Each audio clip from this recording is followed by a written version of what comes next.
안녕하십니까. 유순복의 띵킹 아이튜브 시간입니다.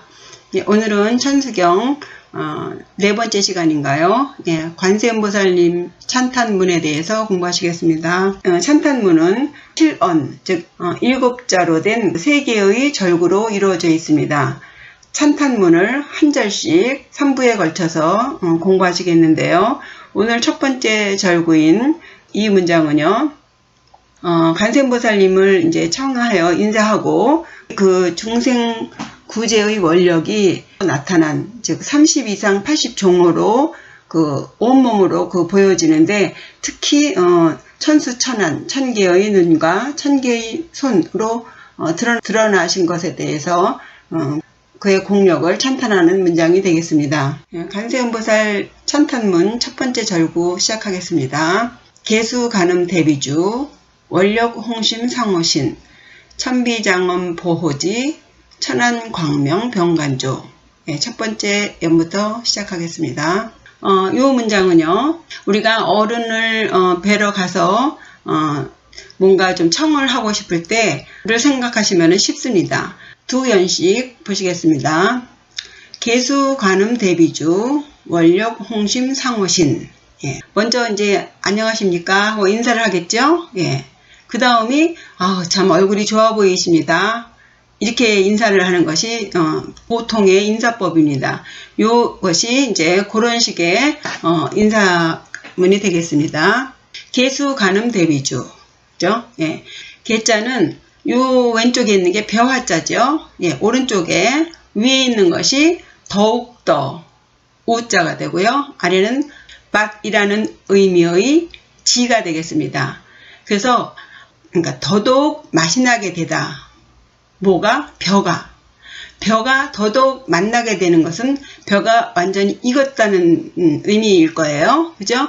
벼가 완전히 익게 되면 어떻게 되나요? 고개를 숙이죠. 그래서 고개 숙일 개, 뭐 상구할 개, 뭐 이런 뜻도 있지만 여기서는 고개 숙인다는 의미의 개자입니다.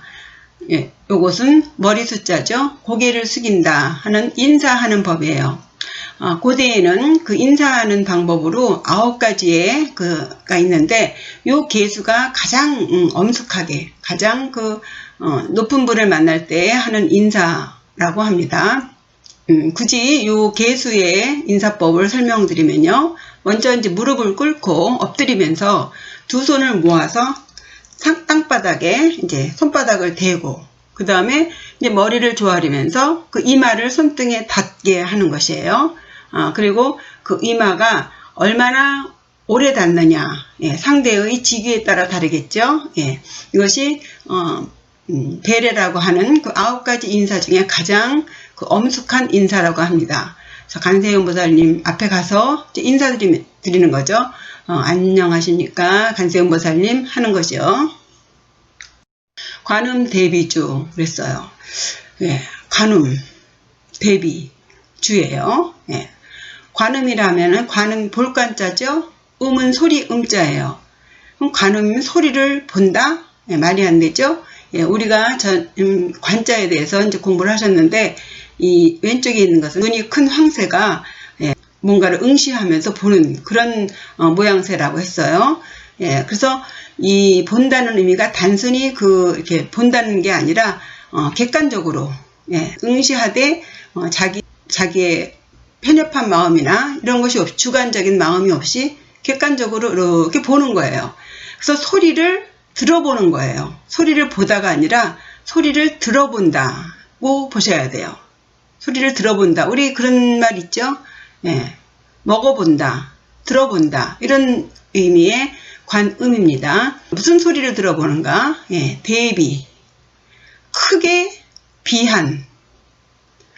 비자는요, 안일비에다 마음심자예요. 마음이 영 아닌 거예요. 왜? 중생들이 너무 불쌍한 거예요. 그래서 고통스러워하는 그 중생의 소리를 듣고서 크게 가슴 아파하는, 불쌍히 여기는 주님이에요. 일전에도 말씀드렸지만, 지금 시대는요, 그 석가모니가 3000여 년 전에 입적하신 후에 아직 지금 이 사바세계에는 부처님이 없으세요. 다음 부처님인 미륵 부처님이 이 세상에 올 때까지, 그래서 지금은 부처가 없는 이 사바세계를 누가 이 중생들을 돌보고 있느냐 하면은 이 보살님들이 제도하시는 거예요. 말하자면 지장보살님, 보현보살님, 문수보살님, 이런 식으로 그 많은 보살님들이 각각의 영역에서 중생들을 제도하는 역할을 담당하고 계시죠. 예, 여기서는 우리 천수경을 일깨워 주시는 관음보살님을 말씀드리는 겁니다. 예, 그래서 관음대비주. 이 주자는요, 많은 그 책에서 이 주자를 주문 주자를 쓰고 있어요. 그 이유는 이제 이 천수경이 주문, 진언이기 때문에 주자를 쓴다고 이렇게 보고 있는데요. 저는 그것이 부당하다고 생각합니다. 왜냐하면 지금 관세음보살님에게 가서 이 천수경의 진언을 우리들에게 일깨워 주십시오 하고 인사를 하러 가가지고는 관세음보살님 앞에 있는 그 책에다가 인사를 하는 꼴이 되거든요. 좀 말이 안 되는 것 같아요. 물론 주문 주자를 쓴다고 해서 틀렸다고 하기도 애매한 것이 이 발음이 같은 주자이기 때문에 이 한문은 굉장히 그 해석의 그 영역이 넓습니다. 또 엄밀하게 그 기독교에서 주님이라는 표현을 하지 않습니까? 이 주님 안에는 왕이라는 뜻이 포함되어 있어요. 그래서 관음 대비 주님께 인사드립니다. 이렇게 해석을 하셔야 무난할 것 같습니다. 원력 홍심 상호심 그랬어요. 이제 인사를 하고 나서 참 얼굴이 좋아 보이시네요. 건강해 보이시네요. 이런 식으로 인사를 하듯이 그 순서가 그렇습니다. 네, 문장 그대로를 해석해 보면요. 중생을 구제하려고 하는 넓고 큰 그 원하는 힘이 상호로 나타나셨네요. 이러는 거예요. 이해가 되시나요? 먼저 원력부터 보시겠습니다. 원력이라는 것은 이제 원은 아시죠? 원할 원이에요. 력자는 힘력자죠. 이 원력이라는 뜻은 목적을 이루기 위한 내적인 결심, 이게 원하는 거죠. 나는 뭐가 되고 말겠어, 이런 식으로 원하는 거예요. 목적을 이루기 위해서 이 정신적으로 마음적으로 결심을 하는 것이 원이죠. 그리고 그 원을 성취하기 위한 힘, 이 원이 자꾸 쌓이게 되면요 힘이 생기죠. 그 공력이라고 그러죠. 공력. 그 원을 성취하기는 힘이에요. 그래서 원력을 세운다 이런 말이 있습니다. 사실 이 보살이라는 이름은 넓은 의미에서 깨달음을 향해서 가는 사람들은 다 보살이에요. 보살의 원이 크게 두 가지가 있어요. 하나는 원작불심, 또 하나는 도중생원이라고 합니다. 원작불심, 불심을 만들길 원하여. 그 다른 말로 말하면 부처가 되고자 원하는 것이 원작불심이고요. 도중생원, 건질도예요. 중생을 구제하고자 하는 원이에요. 중생 교화의 원인자. 다시 말해서 요 말은요 보살의 목표인 상구보리 하와 중생을 말하는 겁니다. 위로는 보리 깨달음을 구하고 아래로는 중생을 구제하는 거예요. 그래서 그 보살의 그 원은 크게 상구보리 하와 중생, 그 원을 성취하기 위한 힘, 그 힘이 그것을 원력이라고 합니다. 그 원력이 어떻다 그랬어요? 홍하고 심하다고 했어요. 홍은 넓을 홍이죠. 홍익인간 할 때 홍이에요. 널리 인간을 이롭게 한다. 홍익인간이라는 말이 있죠. 예. 홍자는요. 요 왼쪽에 있는 게 활궁자고요. 오른쪽에 있는 것은 활시위 당길 때에 그 나는 큰 소리 굉자입니다. 그래서 그 활시위를 당겼다가 딱 풀면은 그 소리가 굉장히 크다고 해요. 그래서 홍자가 클홍 혹은 넓을 홍 이렇게 말합니다. 깊을심. 요그리고 심자는요. 물수변에다가 점점 밑자입니다. 요 위에 있는 것은 굴혈이에요. 동굴혈인데 위에 점이 생략됐죠. 예, 그리고 아래에 있는 나무목 같이 생긴 것은 나무목자가 아니고 불화자가 이렇게 나무목으로 변형된 것입니다. 뜻풀이를 해보면요. 굴 속으로 촛불을 들고 들어가는 모습을 상영한 거예요. 여기다 만약에 혼수변을 넣게 되면은요, 손으로 깊이 파고 들어간다. 그래서 탐구할 탐자가 됩니다. 여기서는 물수변이기 때문에 깊을심이죠. 그래서 원력이 아주 크고 넓고 깊다. 관세음보살님이 중생구제를 하고자 하는 원력의 홍심함이 상호로 그대로 나타난다는 거예요.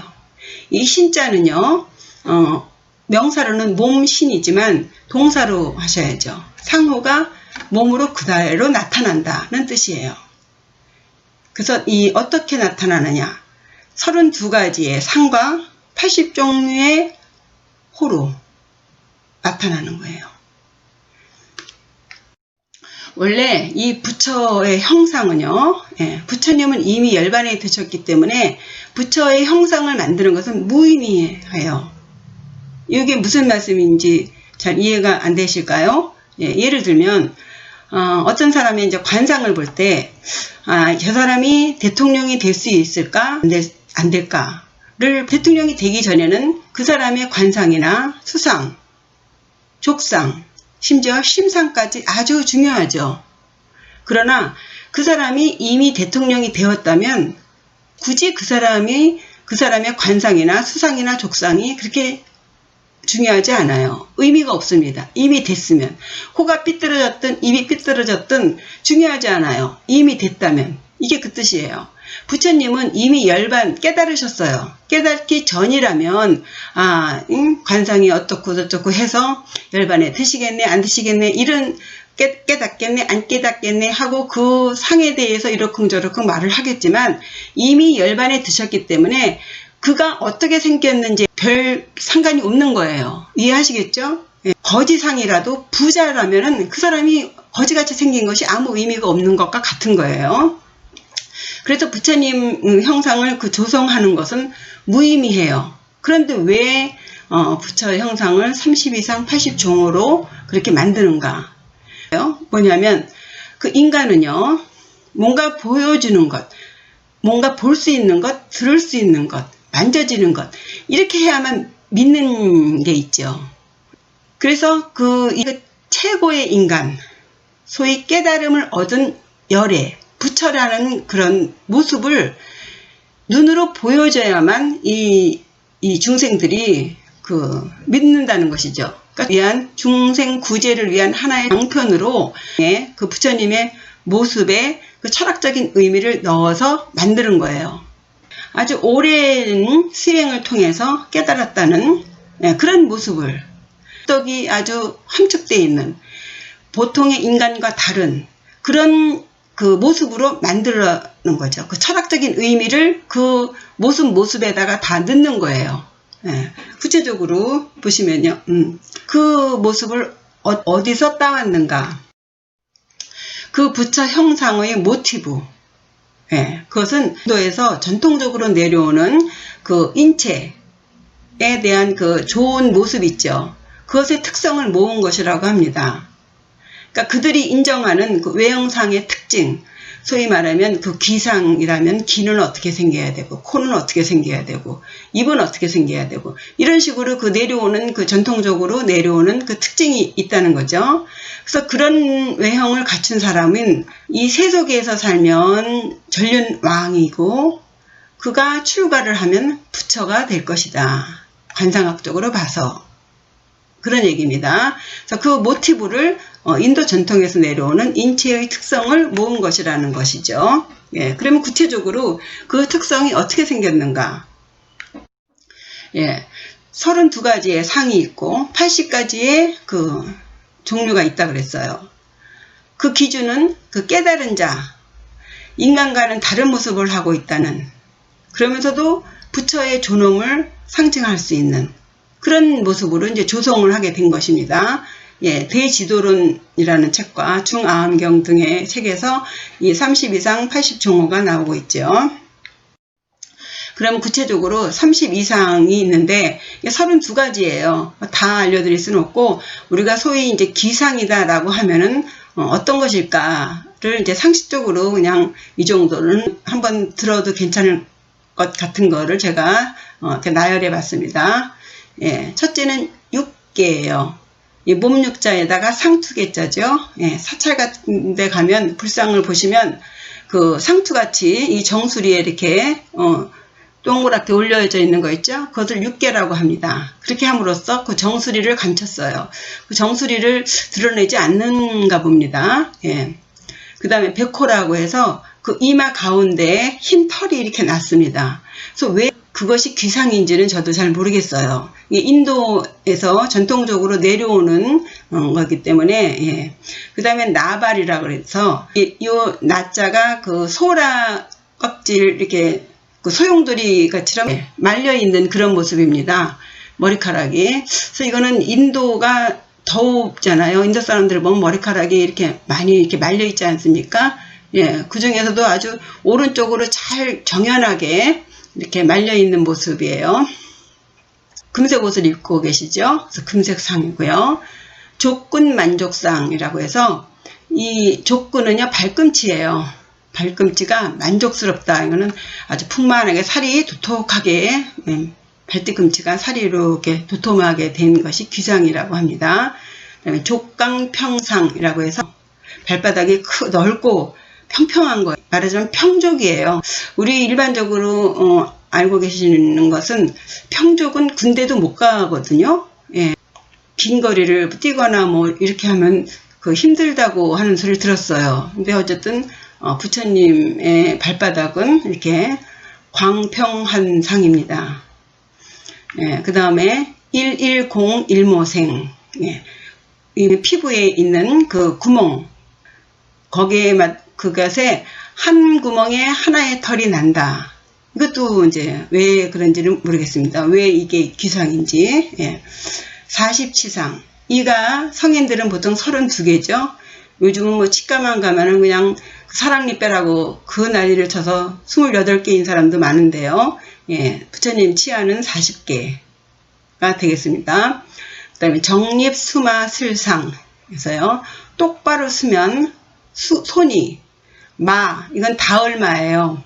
슬자는 무릎 슬자죠. 슬하에 아이가 몇입니까? 하는 것은 이 무릎에 이렇게 아기를 안고 있기 때문에 슬하, 무릎 앞에. 예, 그래서 아이가 몇입니까? 할 때 슬하라고 쓰죠. 그래서 손이 무릎에 닿을 정도로 이렇게 긴 것이 귀상이라고 합니다. 그래서 손이 길어야지 귀상이래요. 손 짧은 사람은 무거운 것도 안 들고 일도 안 하고 해서 손이 짧아서 좋지 않다는 것인지 어쨌든 손이 길어서 무릎까지 닿는 것, 그것이 귀상이고요. 장광상은요, 예, 빛이 이 사방으로 뻗치는, 아우라 같이 뻗치는 것을 장광상이라고 합니다. 대직신상은 그 키가 크고 똑바른 거예요. 예, 대직신상입니다. 아백상, 어금니가 하얀 상이에요. 그 다음에 장광설이라고 제가 일부러 이렇게 썼어요. 대설상이라고 되어 있는데요. 예, 장광설이라고도 해요. 이 혀가 길고 아주 넓적한 거예요. 우리 보통 장광설을 늘어놓네 하면서 그 지루하게 말을 늘어놓는 것을 장광설이라고 하는데, 원래는요, 이 현인들, 이 수행자들, 이 높은 그런 공부를 한 사람들은 이 혀가 굉장히 길어서 코를 완전히 덮을 정도였다고 합니다.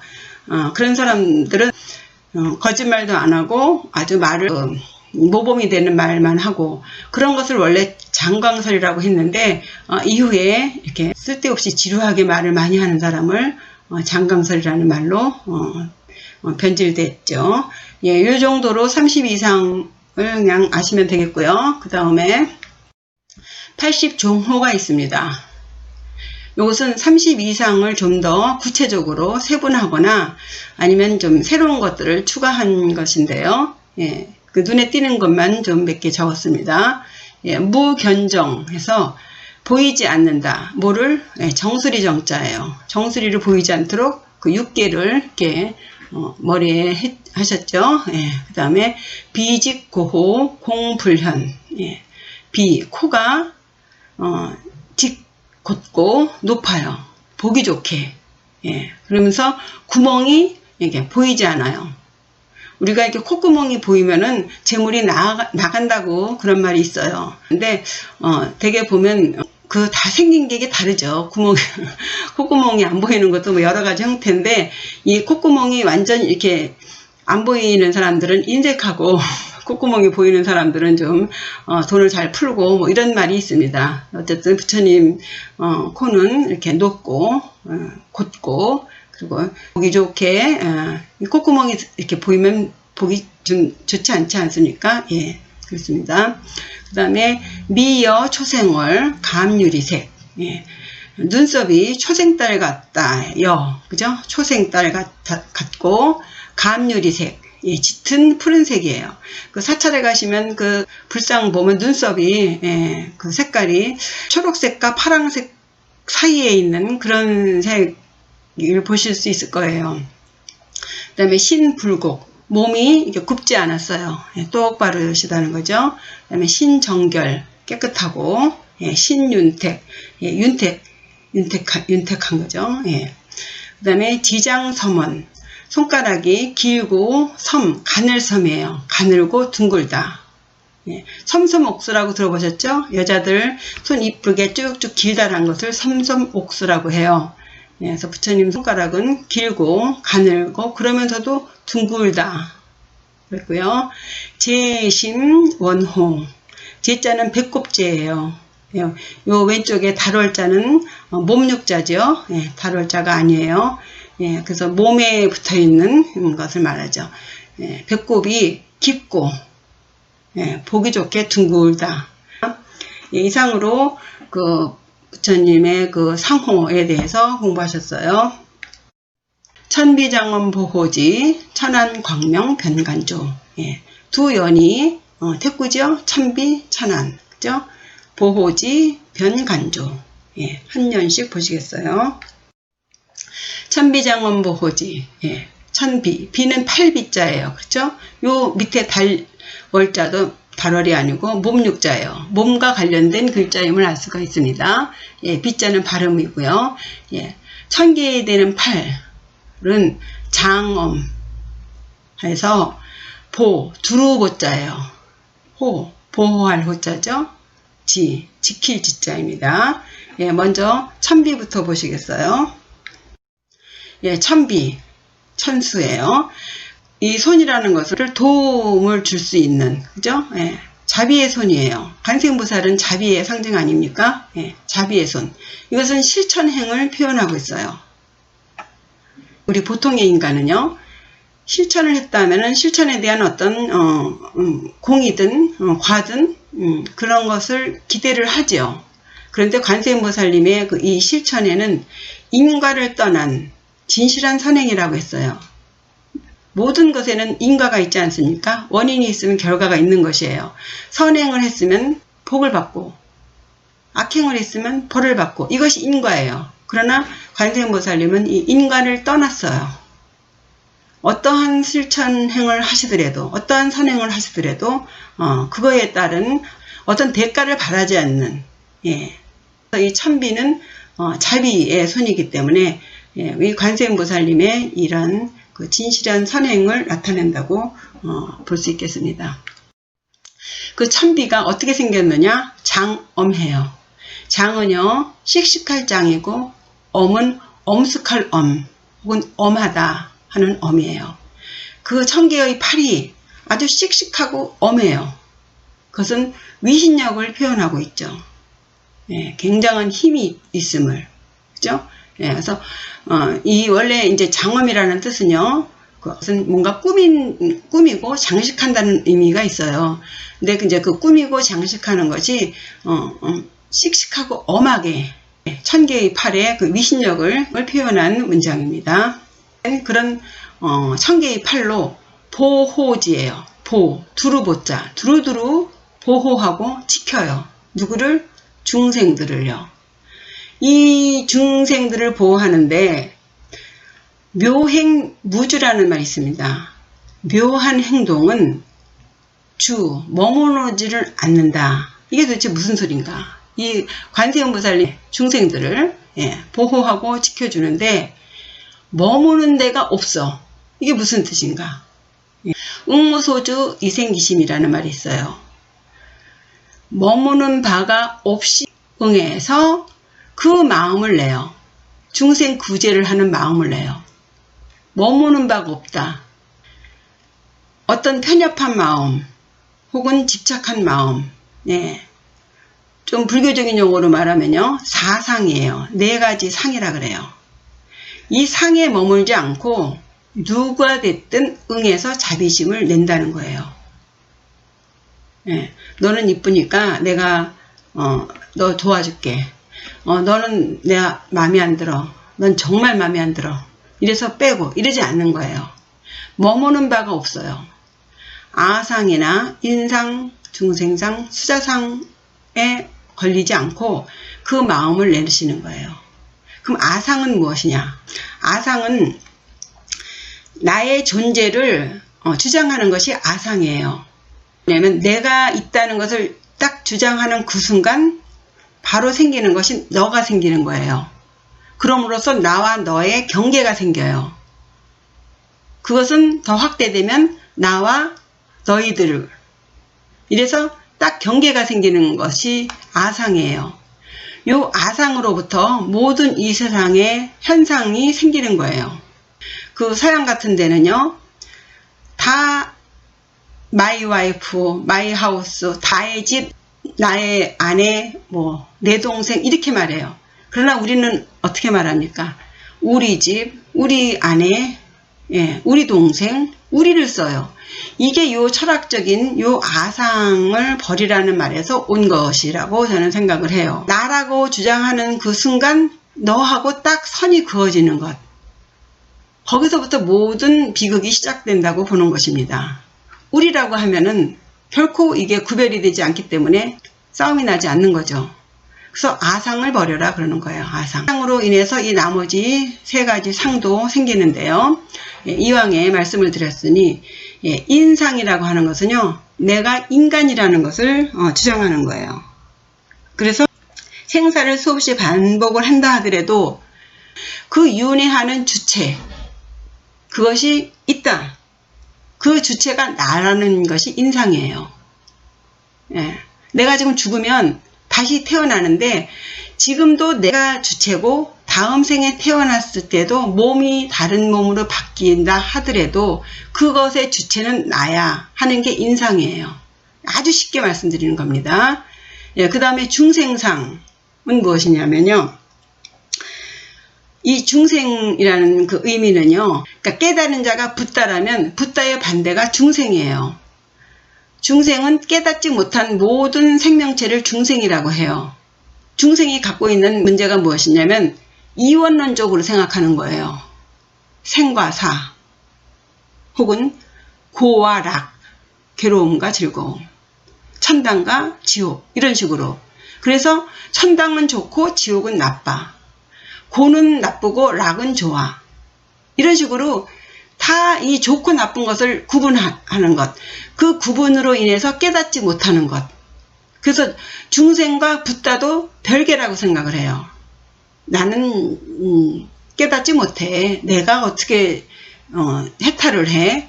이런 마음이 중생상의 기본이에요. 이원론적으로 생각하는 것.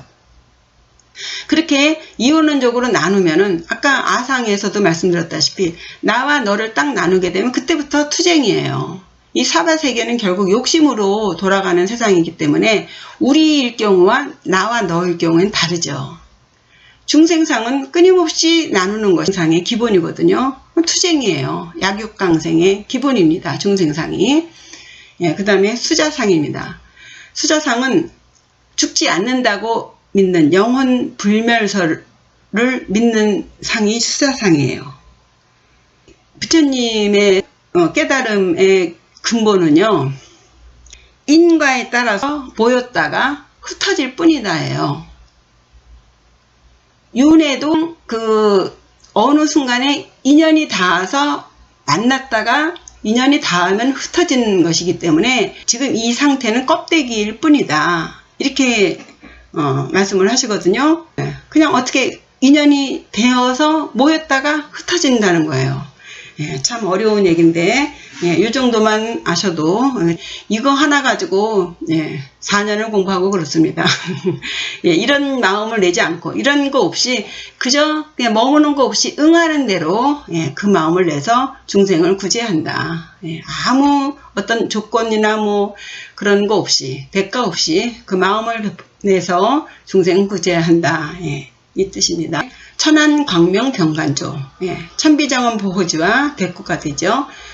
천안 광명, 예, 천안을 불안, 그러니까 불보살님의 눈이라고도 하고 지혜의 눈 해서 해안이라고도 해요. 그 빛이 밝다는 것이에요. 천안 광명.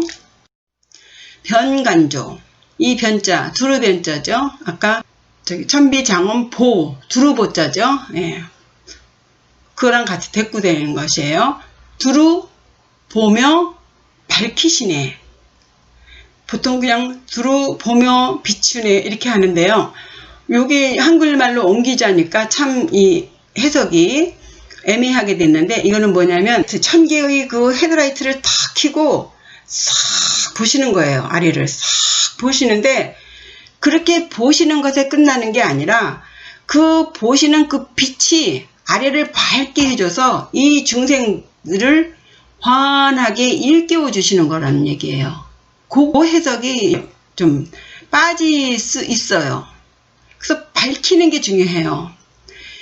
관세음보살님은 보시고 그 헤드라이트의 빛으로 인해서 이 중생들이 깨우친다는 의미가 들어있지 않나, 예, 그 생각을 합니다.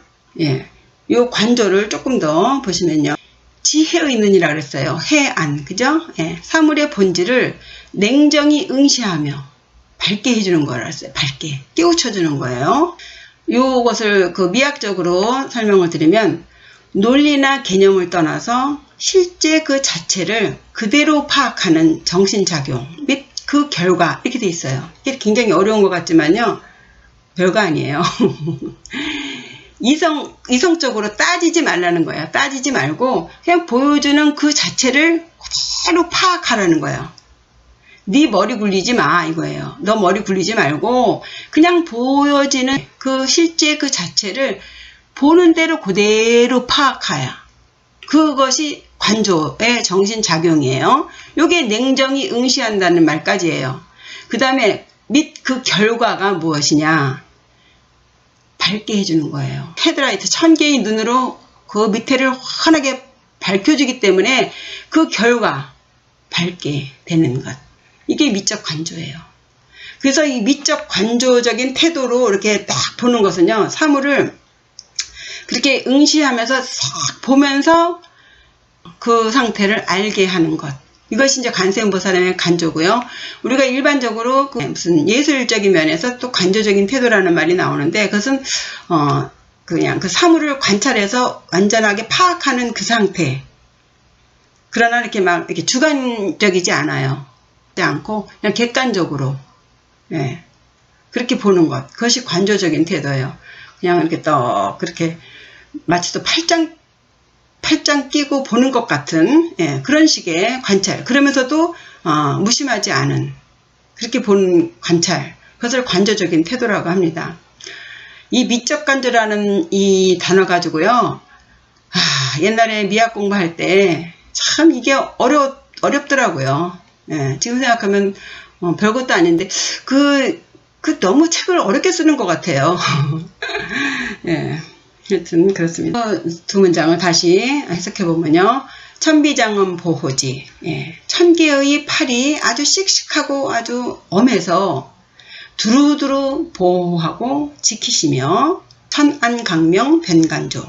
1000개의 눈은 아주 빛나고 밝아서 예, 두루두루 보시면서도 워낙에 밝혀주시네. 되시겠습니까? 예. 예, 정리하겠습니다. 개수관음 대비주, 고개 숙여 관음 대비주님께 인사드립니다. 크고 깊으신 그 원력은 상호 온몸으로 나타나시네요. 장엄된 1000개의 팔은 두루두루 보호하시며 지켜주시고 밝게 빛나는 1000개의 눈은 두루두루 보시며 깨우쳐 주십니다. 예. 이상으로 첫 번째 절구인 관세음보살님의 찬탄에 대해서 공부하셨습니다. 예, 다음 시간에는 우리로 하여금 모든 소원을 이루게 하시고 모든 죄업을 소멸시키게 하시는 관세음보살님의 진언과 그의 자비심에 대한 찬탄에 대해서 공부하시겠습니다. 구독과 좋아요는 저에게 큰 힘이 됩니다. 예, 시청해 주셔서 감사합니다.